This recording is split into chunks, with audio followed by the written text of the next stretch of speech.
Okay, again, my name's Morgan. This is our second episode of the Food in Wisconsin Idea series that we've been doing for a couple of years. We're now doing it statewide using Zoom video conferencing. The goal of this series is pretty simple.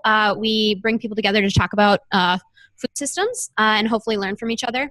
Each month we kind of create a program focused on a different area. A lot of times it's a group of people or a professor doing some research here, or a group of community members doing work in Madison. But ultimately, we want to hear from you guys, and it's supposed to be kind of a conversation that's ongoing. Our host unit this month is the School of Human Ecology, and so I'll have Mary Beth Collins, the Director of Centers Research and Public Affairs, come up and do a little intro and introduce Heidi as well. So if you guys could come up here. Okay.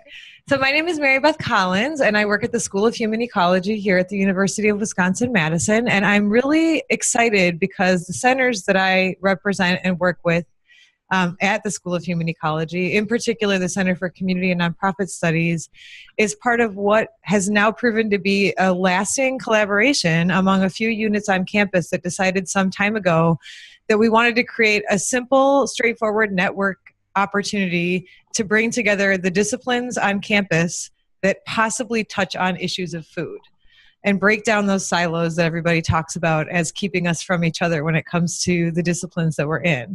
And we also wanted to break down barriers with community and hope that these events that are how we manifested this network would be the type of platform where community members would feel that they could participate and present as well and bring their wisdom to the table. And now we've expanded upon that idea by taking it statewide. So we're really excited about where this very simple model has come from. The way that it works is we each take a turn from the units that contribute hosting. And so this one happens to be the School of Human Ecology's turn to host. And I'm just thrilled because the presenter that we have, Heidi, of our own Sohi community, has got a project that includes elements of international work, comparing international work to domestic projects, looking at food, looking at communities, schools, families, and health. And those are all elements that tend to be present in some iteration in a lot of the work that we're doing at the School of Human Ecology and our centers. And so I'm just very proud that we get to highlight some of these projects that Heidi's working on today with her local and international collaborators who will be presenting alongside her as an example of some of the work that we do, but also an example of the way we can think very broadly about food and the disciplines and the participants in those processes. So thanks for being here. At the end of today's event, there's going to be an announcement about an exciting event happening in April that our center is hosting, so just keep your ears out for that. And I'm going to actually let Heidi introduce herself because that's been my strategy lately in these situations, and I always find that my presenters do a much better job capturing what they want to say about themselves than I can. So it might be a bit of a punt, but I think she'll do better than me. So Heidi, thank you. Oh, it does feel better to sit. Oh, microphone. Well, thank you so much, Mary Beth, and thank you to you, Morgan, Greg, and the Food in Wisconsin Ideas Steering Committee for inviting me and my colleagues to share with you about our work in Ethiopia today. It's really such an honor to be here in a room with so many people devoted to food systems efforts. So as Mary Beth said, my name is Heidi. I'm a postdoc in the School of Human Ecology, where my work focuses around studying the role of civil society in nutrition and food systems partnerships. I first started working in Ethiopia in 2009 as a graduate student, where I was working with Gurma Tafera, who's a surgeon here at the UW, and other colleagues from different departments across the campus on global health and medical partnerships. And that work has continued to this day, and I continue new partnerships in Ethiopia, now focused on food systems, nutrition, and also teaching partnerships as well. And I was asked to speak about one of these partnerships with you. But in talking with my colleagues about sharing out from this work, I asked one of my colleagues who's based in Addis Ababa, Namkolo Kovic, if she could actually do the introduction to first talk about the scope of malnutrition and kind of frame why it is that we need multi-sector approaches in order to address them. So with that, Greg, do you have Namkolo's video almost ready? Let me say that Namkolo is a senior researcher with the Institute for Food and Policy, the International Food Policy Research Institute, and she is joining us remotely from South Africa. Hey, Namkolo. Hello. So, Nomkolo, thank you so much. In your video that folks will soon see, they'll notice that you have a sling over your shoulder. And I just wanted to acknowledge with that Nomkolo not only made time generally to be with us, but she just had surgery. So she's so devoted and passionate and committed to working with communities and working to solve these challenges of nutrition and food systems that both time and surgery did not stop her from being with us today. So thank you so much, Nomkolo. We wish you full and quick recovery and healing. Thank you very much. Thank you. Well, greetings from South Africa and from Africa as a whole. In my introduction to this seminar on food systems for nutrition and health, exploring pathways to accelerate impact, I would like to start by giving you the definition that the Food and Agriculture Organization uses for food security and nutrition. This is that it exists when all people at all times have physical, social, and economic access to sufficient, safe, and nutritious food to meet their dietary needs and food preferences for an active and healthy life. Unfortunately, we in Africa are not meeting this state of food security and nutrition, and neither are developed countries like the United States. I say this because if people become overweight and obese and succumb to conditions such as diabetes, high blood pressure, and some form of cancers, then food security and nutrition become only an illusion. I would like to give you a small, broad picture of the situation on the African continent. Based on the Global Nutrition Report 2017 and the Ethiopia Demographic Health Survey of 2016, the following are the statistics: that we have 31% of our under 5 children suffering from chronic malnutrition being stunted. And for Ethiopia, this is at 38%.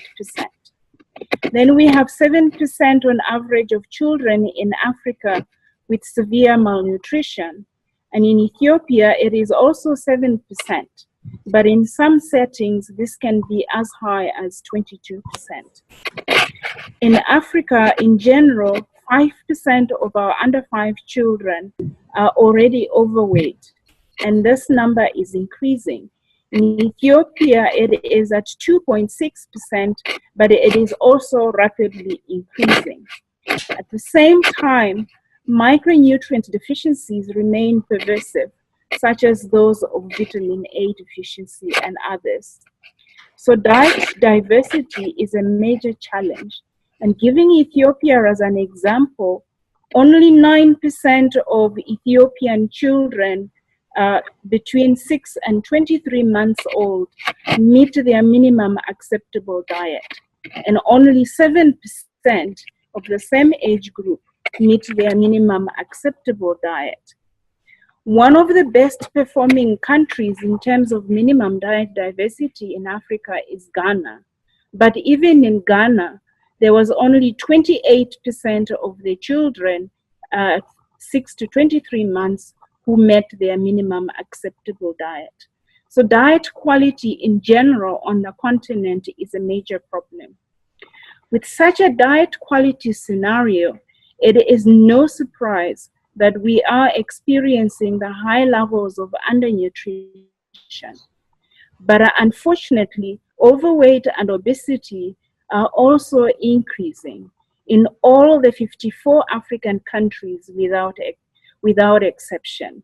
Needless to say, poverty levels across the board are also very high. A food systems approach provides a more holistic way to addressing agriculture, nutrition, and health, while at the same time supporting smallholder farmers' livelihoods and mitigating against environmental degradation. The Global Panel's framework that puts diet quality central to the manner in which the different actors of the food systems should conduct their affairs gives us such an opportunity. Let me briefly use this framework to illustrate what an ideal situation would look like. Diet quality is good, and people's diets are diverse and nutritious. The consumer environment is good and supportive of the right choices that people need to make for good health. The food environment provides food products that are affordable and accessible to all sectors of the population. And when we look into the food supply system, the agricultural production sector is producing diverse, nutritious foods without environmental degradation going along with.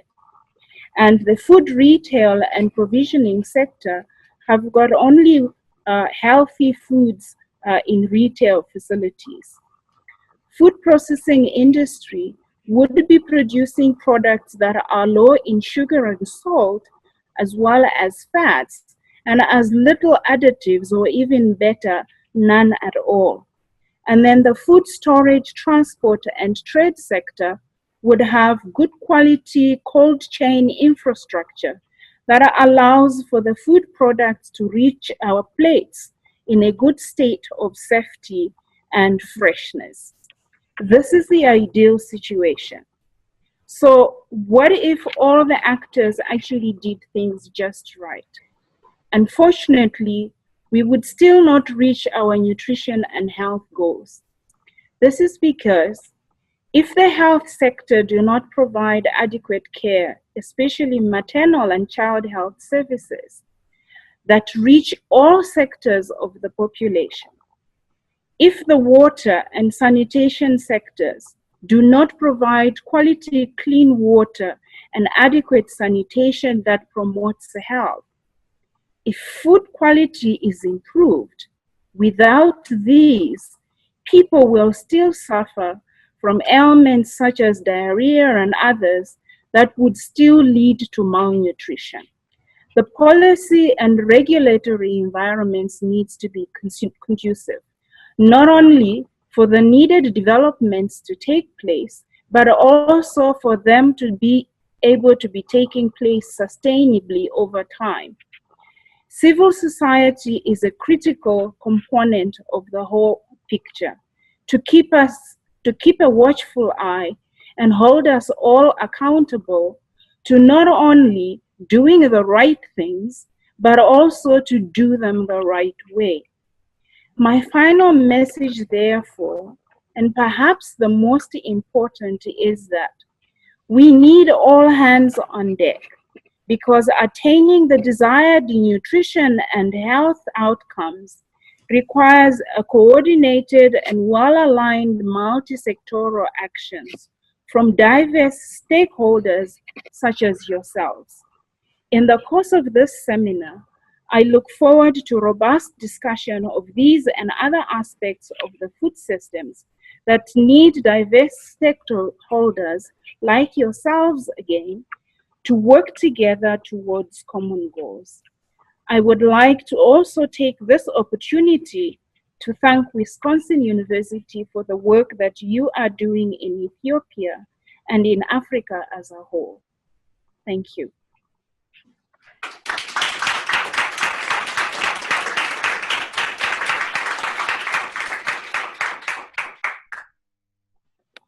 Nice. Thank you so much. As you could tell, Namkolo did a much more robust and better job describing and painting this picture, not only of the scope of malnutrition, but I think also framing this issue of why all sectors really need to be part of the solution. Speaking back to what Mary Beth said before about, it's not just about breaking down silos here on campus. We see these same silos happening in our communities, not only in Wisconsin, but globally. So thank you so much, Namkolo.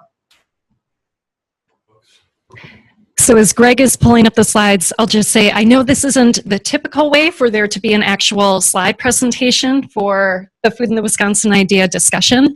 But Mary Beth, if I could maybe share a few words, because after Namkolo kind of painted this overall picture about, the scope of malnutrition and why food systems approaches are needed, what I wanted to share with you next is a little bit about a case study, an example of a project and a partnership that worked in Ethiopia, taking the multi-sectoral approach specifically to work on the challenge of malnutrition.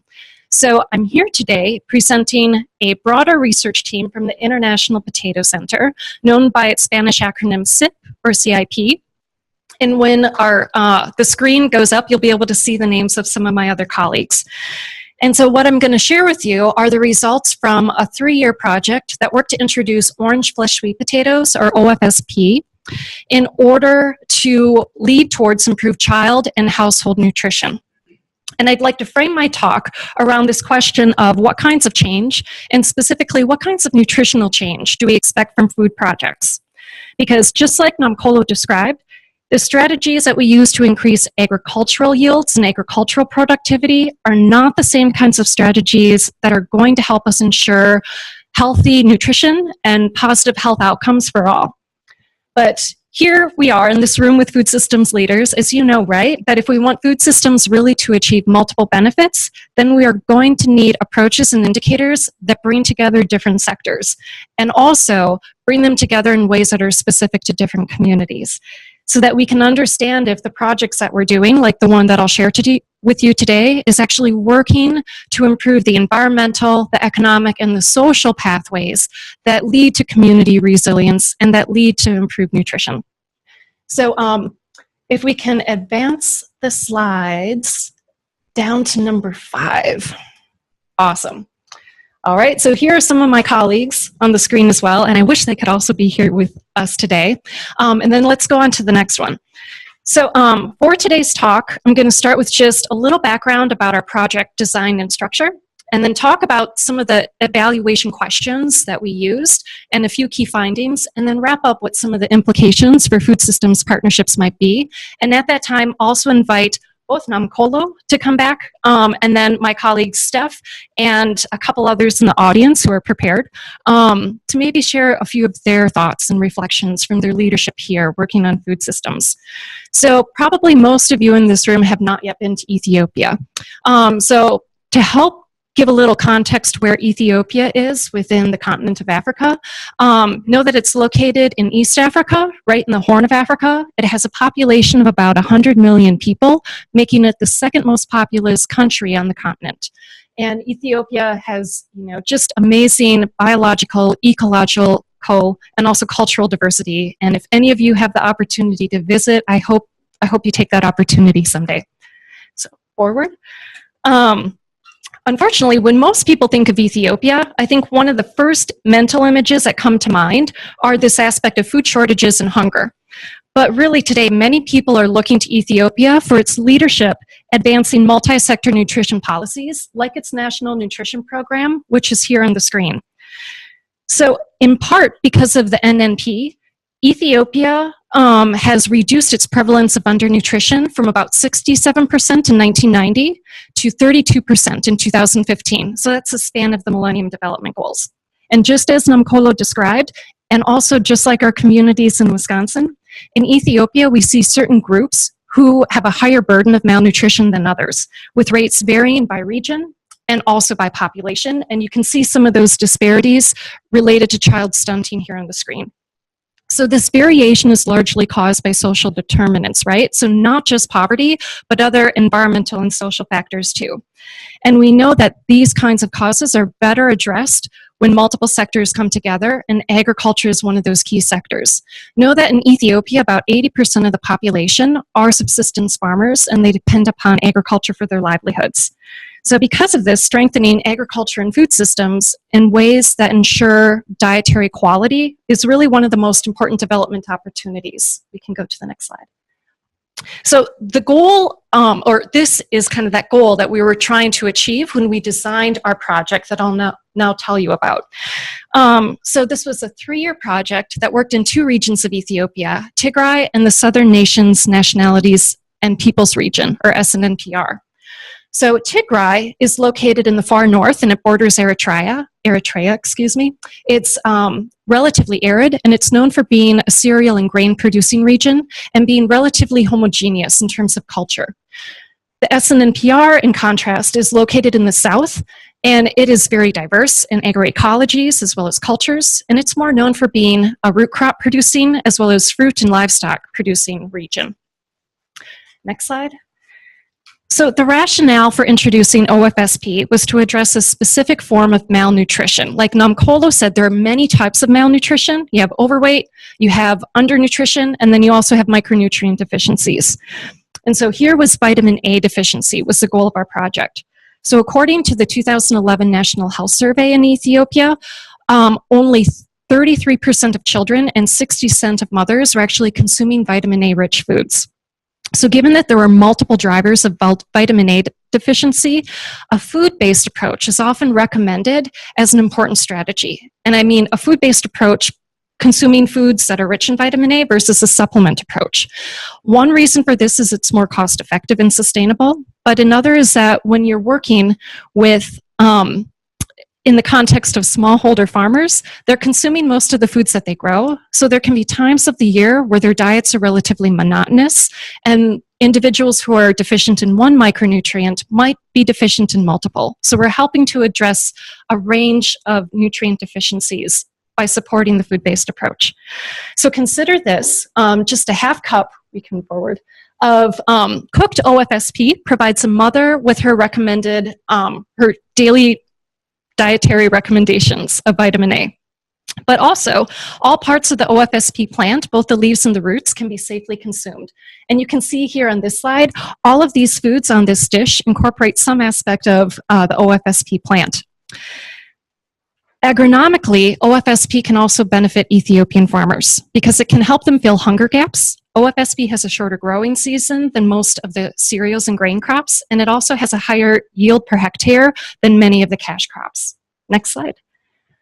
So the overall goal of our project was to improve nutrition of rural households by increasing the production and consumption of OFSP as part of diversified diets. And I want to emphasize that our project emphasized both crop diversity as well as dietary diversity. Even though the focus was on OFSP, the messages were talking about crop diversity overall. So our overall goal is here on the right. We achieved this through 3 strategic objectives, which you can see in the middle. So the first was to expand the production of OFSP by delivering vines and agronomy trainings to farmers, to schools, and to extension. The second was to increase the consumption of OFSP as part of diets through multiple behavior change strategies like cooking demonstrations, mobile kitchens, and media promotions that targeted mothers, households, and also youth. The third was to strengthen value chains to link OFSP to improved incomes. And then the fourth was to support community coalitions to both work on nutrition policy at the local level, but also for these local coordinating committees to lead the actions that were happening within the communities. And then on the far left are the organizations that we worked with. So our work was at the individual and household level up to the regional levels. Next slide, please. So multi-sector, Namkolo shared with you kind of the need for multi-sector approaches, but we also recognize that it can mean different things to different people. When we're talking about nutrition partnerships, multi-sector refers to four key sectors, and that's what this slide conveys. So the first sector is civil society, which included, in our partnership, community nonprofits that were specific to each region. The second sector is government, which included the Bureaus of Agriculture, Health, and Education. The third is universities, and we worked with Hawassa in the south, Mekelle in Tigray, and then Wisconsin. And then the fourth sector is private sector. And through our partnership, we worked with them through relationships with research institutes as they collaborated on developing quality OFSP vines, as well as innovative storage techniques and products. Next slide. So there are multiple impact pathways, right, that link food systems to nutrition outcomes. However, there are actually very few studies that demonstrate positive impacts of food system projects on nutrition. So this slide, which when there was animation, you could read from left to right, shows a simplified theory of change model, which just shows that when we're looking at the input stage of agriculture, like improving genetic varieties and changing knowledge about crops, we see positive impacts. But the further you get to nutrition and health outcomes, we see inconclusive or different levels of evidence that show impact. And so it was that gap of trying to get green to go all the way throughout that we were trying to solve with the design of our project. How can we really have a consistent system that links production systems all the way to consumption? And so we had 3 outcomes for the evaluation of our project. The first was to quantify what actually occurred. The second was to analyze the effects between those who participated and those who didn't, to see what kinds of change were specifically due to our project. And the third was to characterize the evidence, to talk not just about what happened, but how did it happen and why, so we could share lessons with others. Next slide, please. So we selected communities using specific criteria. We first selected the districts, which are kind of like counties, by working with the regional bureaus of agriculture, and we tried to target districts that had higher prevalence of food insecurity and malnutrition. And then when we selected specific communities to work with, that was another series of joint planning processes with the local administrative leaders. And you can see the specific selection criteria up here. Next slide. So then we designed, we designed then our evaluation as a cluster randomized effectiveness study. What this just meant is that we tried to select clusters of villages who would receive the project intervention and project activities, and then we select clusters of villages who did not receive it. Again, so we could compare what kinds of changes occurred. And for anyone who's interested, I brought a list of what those project activities were. They were in the 4 areas I talked about before. And then we looked at changes over time. Next slide. So our first aim, as I mentioned before, was really to quantify the outcomes. And then this just shows what actually occurred to help us think about some level of accountability, right, to what we said we'd be doing in distributing vines, school gardens, coalition meetings. So we saw changes in all of those areas. And let me just highlight a couple from each, because I think it kind of helps describe our project. For agronomy, we delivered over 16 million vines to 34,000 households. For nutrition, we worked with 33 school gardens and the school garden science clubs on OFSP, and 10 of those schools actually started incorporating OFSP into their school feeding programs. For value chains, 9 urban markets that were not selling OFSP at the start of the program were now marketing OFSP, and we trained nearly 400 women in different business development techniques to help them link to those urban markets. And then for multi-sector coordination, one of the key things that we emphasized was cross-training of extension workers so that agriculture, nutrition, health, and other sectors were talking about the multiple benefits, not only of OFSP, but they could start coordinating other nutrition activities in their communities too. So we see over 2,200 extension staff trained. So next slide. Our second aim then was to analyze kind of what changes had occurred, right, between the beginning and the end of the project. And so we compared differences between participants and non-participant groups at the beginning and the end. And I'm going to present a few of these key project impacts, but I also, that yellow sheet that some of you see, highlights them in detail because I want to go relatively quickly through this.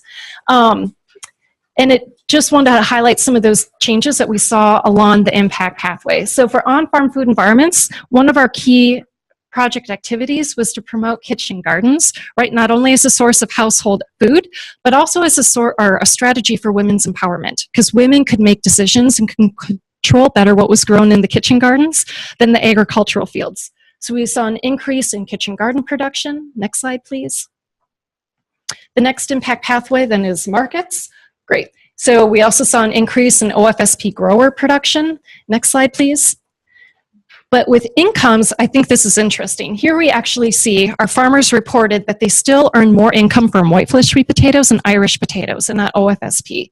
This is due to many reasons, but one of the key things being that our behavior change messages, our nutrition messages, were about consuming OFSP first and then selling it for income second. And we see some of that prevalent here in the income. And then the final income path or impact pathway I wanted to highlight was nutrition knowledge and behaviors. Next slide, please. And so here we saw changes both in nutrition awareness and knowledge among mothers. You can see significant increase in awareness about what is vitamin A and what are the health benefits. But what What was also interesting to note is where women reported learning about it. And those who participated in our program showed a significant increase in knowledge that they gained from cooking demonstrations and other social activities, while less than 1% of women from non-participant households learned about vitamin A from some of these outreach activities. So that helped us learn that some of our strategies and community approaches were really working. And then the final slide, nutrition impacts, right? This is what we really want to get towards. So here we looked at, as kind of a proxy for nutrition, looked at dietary patterns, and we saw improvements in dietary diversity.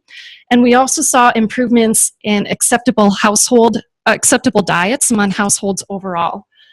Beyond this, I also want to highlight that even though it wasn't a focus of the agricultural part of our project, we also saw significant increases in consumption of animal source foods, dairy, eggs, as well as meat. And this is important because those products are vital sources of macro and micronutrients. And this also helped us realize two things. One is that our nutrition messages about their role as in part of dietary diversity was being conveyed. But we also heard from community members that the reason they could increase more of these in their diets is because of some of the income generation they were getting from the production. So again, thinking about the system, how are we improving nutrition holistically? All right, next slide. And we're almost wrapping up with my part. So our third aim, was to explain not just what happened, but try to understand why this change was occurring. And I want to highlight 3 areas. 1, thinking about agronomic systems, 2, nutrition knowledge, and then 3, nutrition outcomes. So how was it that we improved OFSP yields? Well, first, know that our activities were embedded within government structures. So we went out and met with the regional bureaus to learn what their strategic plans and priorities were, and then work to align our project activities both with those plans, but involve their staff in a lot of the delivery of the activities. Second, our messages were focused again on consuming OFSP first. So we were putting nutrition first and foremost, and then income generation second. And then finally, we took an integrated approach to training the extension workers. Again, back to the silos point Mary Beth raised, where our trainings were not, here's an agronomy training for agriculture workers for 2 days, and then we invite nutrition workers the next week and train them. No, we brought them all together, and that was one of the most beneficial things both the extension team members, but also the farmers said, was that they learned about, as you can see on this quote, the system holistically. So all agriculture programs should teach like this. So we learn the benefits of crops holistically as part of our whole systems. Next slide, please. So next, improvements in maternal knowledge. So this, we feel, may be attributed in part to the multi-level behavior change strategy, right? We weren't just talking with mothers, but we were looking at incorporating activities in schools, in health centers, but also within organizations and nonprofits as well. Second, our education sessions emphasize the hands-on and the practical, so participants were engaged, and they were the ones who were creating our cookbooks and our recipes, and for the farmers, some of the innovations in the on-the-farm research trials as well. And then finally, we emphasized not just what messages were delivered, but by whom, and really took a lot of time to build relationships with local nonprofits and their staff to train them to be the nutrition champions and to work with communities, because that's what their expertise is. And then finally, next slide, is changes in nutrition. So I want to read you this quote from a trainer from the Women's Association of Tigray. Now all members of the family eat equally and together. And they also start to think, rather than selling the products, it's better to consume them. Because we, the project team, are implementing, the community starts to think differently. And I think this is powerful because it speaks back to what Namkolo said, right? Because to change nutrition, it's not just about changing the physical food environment and changing our agricultural production system, but we also need to think about our social systems and also our mindsets too. So, wrapping up. I started this presentation right with the question, what kinds of change do we expect and should we expect from food systems projects? So this slide, admittedly, is a work in progress, and it summarizes our core impact indicators along that change pathway that I showed you before, but then we expanded the model to look at different ecological tiers as well. Because when working with communities on food and nutrition, right, change seldom, if ever, happens in a linear fashion. And in our looking at our project indicators this way, we felt it was more helpful for seeing what change was occurring and what wasn't, and really to think about systems transformation. And where we found significant impact, as you can see, again circled in green, was at the individual and the village levels. And this was reinforced by community feedback. Like a nutrition worker in Sadama said, the most important thing is what we do in the community. But where we did not see as much impact in red is changes at the regional and the zonal levels, in part because this was not the focus of our project, right? We didn't have the capacity, and we weren't focused on building multi-sector coordinating structures at those regional, which would be like the state level here. So this informed a follow-up set of questions for another phase of the project that Namkolo is a part of, about how to take what is working at the community level and then embed them into the systems and our institutions. Next slide. So if we want to improve nutrition and get multiple benefits of food systems, right, that's what Namkolo started our talk by kind of framing this as. We need approaches that work across sectors, but we also need to ensure that our approaches really are specific to communities and their values and their priorities. And then to find ways to take what works at the community level and then bring them to scale in ways that are adaptive, but also context specific. And so this is where we, within this project, started rethinking our program focus to move beyond just indicators of program implementation and program success and start thinking about partnership success and partnership indicators as well. Because no one of us, right, no single sector can solve this challenge of malnutrition on our own. And so for anyone interested, I also have another handout in blue that talks about how we started comparing what our traditional mindset is, where we were more focused on those single sector and single actor partnerships, to move to thinking a little bit more, what does it mean to have an effective partnership to transform food systems? So if we forward, I just want to do one final acknowledgement to the diversity of partners, number 27, who have been involved with this whole project. It, like Nathan and I were talking about earlier this week, you know, it's really beneficial to have multi-year projects, but it takes a lot of people to get to that stage, and there have been so many people involved. Can't begin to thank them all. And also to thank them for helping and teaching me about what it means to work in partnership beyond just food systems. I think the importance of relationships too. So transitioning now, specific to food and nutrition, Ethiopia has also developed an Ag for Nutrition and Health extension curriculum, which Steph had the opportunity, my colleague, to both learn more about and be part of when she came to volunteer in Ethiopia in December as part of the Farmer to Farmer program. But let me hand this to Morgan and kind of let her. Yeah, we'll have Steph come up. Also, if anybody wants any of the handouts, who's sitting in the back, it's on that table right as you walk in. You can find all the handouts over there. But yeah, Steph, you want to introduce yourself? Well, thank you for the introduction and wonderful presentation, Heidi. So my name is Steph Mondluck, and as Heidi mentioned, I volunteered with the Farmer to Farmer program in Ethiopia. So for those of you who aren't aware, Farmer to Farmer is a program sponsored by USAID that partners U.S. citizens or permanent residents with projects in countries abroad on ag and nutrition specific projects. So Heidi and I went to Ethiopia. The original to deliver a 2-week participatory workshop on food systems in a multi-sectoral food systems workshop for in two regions in Ethiopia. Could you move forward maybe to slide 31, please? All right, thank you. So the goal was to deliver a workshop to workers in Ethiopia who are experts in a variety of fields, to kind of bring them together to do a workshop to talk about food systems and talk about how agriculture in different sectors can come together to support nutrition. So the goal was to first do a participatory workshop, use participatory tools that bring people together, but then also increase awareness and understanding of what multi-sectoral means and how we can work together and kind of work towards building partnerships. So next Next slide, please. Thank you. So we did workshops in two places. One in Dire Dawa, which is in the eastern part of Ethiopia, and then also in Arsi-Negele, which is in the south of Addis Ababa, which is the capital.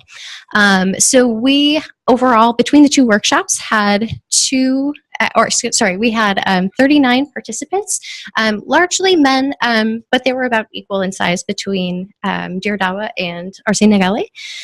We had experts from a variety of fields. These were workers working with the government of Ethiopia's extension, Ag for Nutrition and Health extension program, but they hailed from a variety of sectors. It's probably a little small for you to see, so I'll highlight a few of them. Gender experts, agronomists, community mobilizers, people working on livelihoods and economic development, as well as health and nutrition, youth engagement, natural resource management, and water and sanitation. So we did these workshops to kind of bring people together to talk about all the factors that influence nutrition within their respective fields, but then also use tools that would encourage, is more us facilitating activities that the participants would guide that would produce productive conversations between them. So they were more leading the workshop more so than us. We had some really productive conversations. We used, for example, the whole measures framework, which can help identify components that are important to create a just and equitable food system, and also promote nutrition and the greater good. And there were some really good conversations that were had about where priorities were in different sectors, but then also participants identified where they could work together to create synergies to start affecting health and nutrition across sectors. And then another thing that was really cool was that we asked them to map. I think my favorite activity is when we asked them to map their communities and point out which resources in the community supported health and nutrition, and who had access to those resources. Was it equitable? And then that led to conversations of, oh, hey, okay, maybe we could utilize, or maybe we could focus our efforts here, or hey, maybe we should focus on this. And then they walked through different they chose a crop. Going on from that activity, we had them choose a crop value chain that they were interested in, and then kind of talk through that value chain and figure out which pieces or which steps along that value chain could either support or maybe detract from nutrition. And it led to, because because people from different sectors were in the same room talking about these concepts, it led to some really, really productive conversations, and there was a lot of talking about, hey, we should work together on this. So it was really amazing to see, and I learned a ton from the conversation. Like I said, we did very little talking, and we let the participants do as much talking as possible, which I think is the more productive way to go about things, because these were experts in their fields, and they know best. So I think I can speak for both of us that we learned a lot from this workshop. If you don't mind going on to the next slide. So some of the topics that we covered, I mentioned a few already, were some of the multi-sectoral frameworks, ranging from behavioral change, communication strategies, whole measures, as well as the tools we used themselves. We tried to present them in a way that these experts could then use them with their participants in the Kabeles and the communities that they work in, with the goal towards making the food system more participatory. We also talked about nutrition, not just healthy diets, but there were a lot of conversations about like what nutrition means and what a healthy diet means, and that's different for different people. So that's a useful conversation to have when you've got people from different sectors sitting in the same room. Some people might look at it from the economic perspective. How can we increase income so that people can invest in their invest in their own farm or their own business so that they can earn more. But other folks would focus more on the direct nutrition outcomes or or how does sanitation play into that. So it was useful to get an idea of how people view nutrition and what is a healthy diet, because that affects nutrition. And then we were only there for 2 weeks, and you can't. One, we were coming from the outside, so the goal was to do a participatory workshop to kind of let participants kind of discover for them, or kind of have productive conversations amongst themselves to figure out how they can continue to work together and create more synergy between sectors. But also, we did see some, even in the short time that we were with people, we did see some increases in knowledge about multi-sectoral approaches and also about the participatory approaches themselves. We did some survey analyses and found that they had increased confidence with working with these tools, as well as thinking across sectors. And then, as I mentioned before, one of the reasons why we did a participatory approach is that we wanted to present some of these tools that they could cascade with their own teams. And then I think another positive thing that came out of our farmer-to-farmer volunteer experience was that Heidi has been working in Ethiopia for a long time, and so she had a lot of partnerships existing like before we went, and so she was able to introduce people from the farmer-to-farmer program, which is hosted by Catholic Relief Services in Ethiopia, to other within-country partners. And so she did a really great job of introducing partners within country to each other so that they could continue to work together after the workshops are over. So kind of like a local capacity building sort of approach. So thank you very much. Thanks so much, Steph.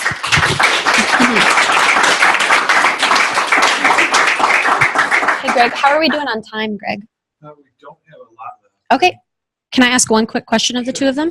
Okay. I just kind of wanted to like bring it back to Wisconsin in this sense. And if either of you want to answer, or Nathan, or anybody else from the audience, kind of what do we need to do for specific sectors to feel like they're more involved in institutional capacity building, kind of in changing of policy and best practices that we see at a local and state level with nutrition? Mm-hmm. We hand this to Nathan. Would you like to speak to that, Nathan? That'd be great. I'll walk that over to you. Can you get him on?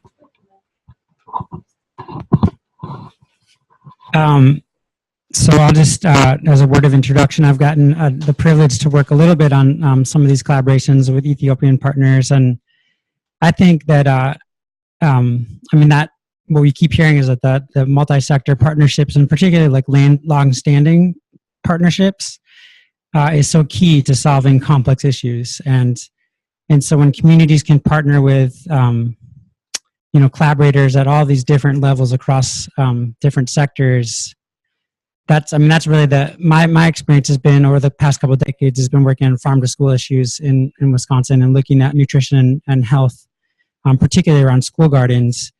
And I think that our successes have really come from both those long-standing partnerships where relationships are built and also innovation. I think that, really trying to think about new ways to solve a lot of these complex problems. And I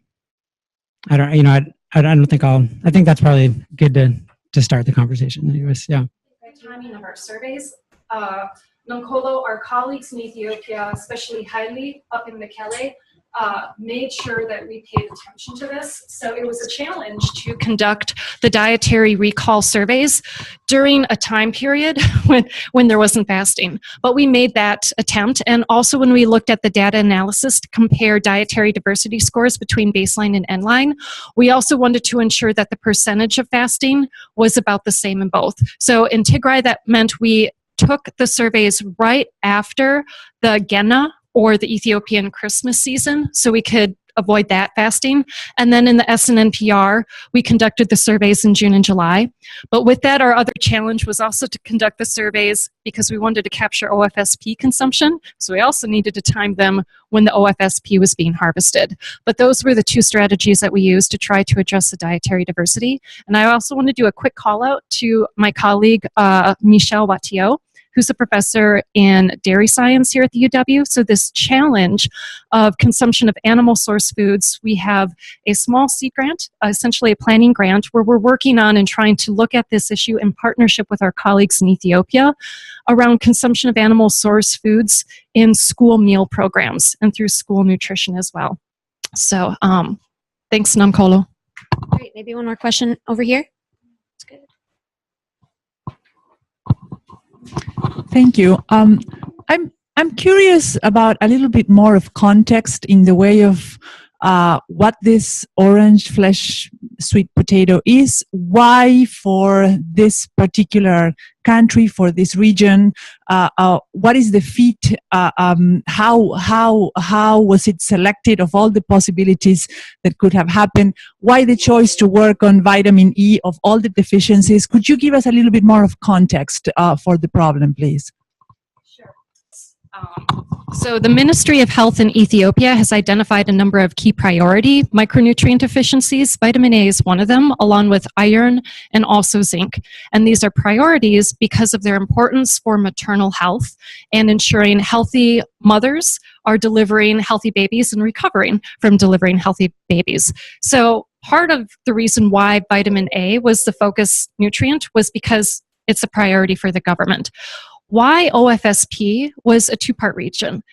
So I also want to emphasize the project and the work of CIP in Ethiopia started about 7 or 8 years before this project that I presented on. So it's building upon prior community partnership work and prior work with the Bureau of Agriculture in the two regions of Ethiopia. So CIP has introduced OFSP in other sub-Saharan African countries, and when it's been delivered along with community education and some of these broader community mobilization activities, they found success in reducing vitamin A deficiency through actually Steph has worked on vitamin A research studies. She can speak more about this along with her colleagues in Sherry Tanumi-Hardo's lab. So that's partly why the OFSP crop was selected. Again, it had success in other contexts. And then in terms of OFSP in Ethiopia, it's let's talk more about it during the break so I don't go on a rabbit hole on you. But just to be brief, that it's not native to Ethiopia, and we saw acceptance vary certainly between regions and then even within regions. So as I mentioned in the SNNPR, root crops are actually an important part of the diet. The two most common ones are boye and boina, which are cassava and taro. So introducing OFSP had a number of obstacles. In Tigray, it's more of a cereal producing region, and so just culturally, there's both the dishes that are consumed, but also the mindset is that cereals are prioritized. And to be frank, root crops are seen as poor man's food. So there was a different type of awareness building and strategies that were used to focus on OFSP there. Thank you. Sorry, I was still trying to manage my left hand. So I just wanted to make a contribution to say Ethiopia has got very high prevalence of vitamin A deficiency, which also brings additional problems in that children that are vitamin A deficiency also tend to fall ill very easily. So immunity is affected. It can even affect the levels of anemia that we actually see in the country. So that's one of the reasons why it is prioritized right across the continent. But also in support of what Heidi has said, that in work that was done in Mozambique and Uganda, where sweet potatoes were already part of the diet, have shown very significant improvements in vitamin A status and even in levels of diarrhea equivalent to what is normally seen with the levels of vitamin A supplementation that the World Health Organization recommends. And these kinds of improvements have been seen even up to 2 years after the project was finished. So there are some areas on the continent where we have actually seen some really, really significant improvements over the long term. And then just to say that orange fresh sweet potatoes is not the only one. With the work that both CIP and Harvest Plus are doing, there is also now varieties of orange cassava that have been released in some African countries. And there is also vitamin A maize as well that has been released in several countries. And then in Rwanda, Uganda, and some parts of DRC, there are some iron beans that has been released. And we also have zinc millet that has been targeted for some areas of West Africa. Just to say there are other crops that have also been worked on to increase levels of micronutrients. Not every crop is suitable for every context. So usually the breeding tries to look at what would be the best carrier of the particular micronutrients for a particular setting. Thank you. Thank you, Nankolo. All right, guys. So I think Heidi and Steph are both going to be in the room over when we move over there. So if anybody has any questions, can talk their ear off. We had a couple events that we wanted to plug. This is our next event, again, Thursday, March 15th with Kathy Kramer. The Hunger and Health Summit is going to be April 9th to 9th through the 10th in the Dells, hosted by Feeding Wisconsin. There's some flyers on the back table, so pick one of those up as you walk out. Also, the School of Human Ecology spring event on funding and social change. We're going to send out images for all of these in a follow-up email with links to registration. Thanks again, everyone. I think that's it. Let's all head over there and buy a beer if you'd like. Thank you. And thank you also from Africa. Thank you.